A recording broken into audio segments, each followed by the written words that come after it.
A long time ago, two boys in Liverpool, England, met for the first time. Their names were Paul McCartney and John Lennon. This meeting would one day change the world of music forever. When Paul first met John, he really wanted to be friends with him.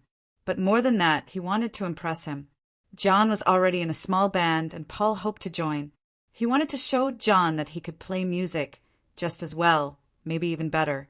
At first, Paul and John seemed very different. Even Cynthia, John's wife, noticed it. Paul was neat, organized, and always on time. He liked writing things down in a notebook. His clothes were tidy, and he looked like he always took care of himself.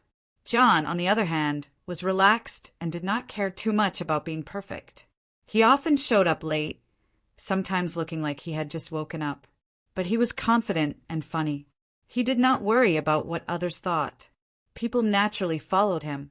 He had that special something. Paul saw this and wanted to be like him. He started to copy John's style, slicking back his hair and trying to act cool. But it did not quite work. Paul was still the polite schoolboy, and John was the bold leader. Still, they started to get along very well. Cynthia said that Paul and John were very different, but they made a great team. They worked well together, like puzzle pieces that fit. Paul was careful and serious. John was wild and creative. Together, they made magic. Even though John started the band, many people believed Paul was the one holding it all together. He had more musical experience and helped the others improve.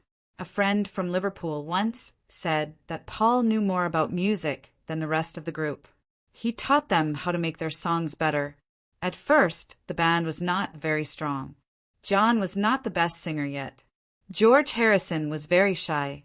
The bass player was still learning, and the drummer had just joined. But Paul helped them grow. He pushed them to work hard and try new things. As time went on, Paul and John's friendship had ups and downs. They worked together for many years and made amazing songs. But later, they started to disagree more and more.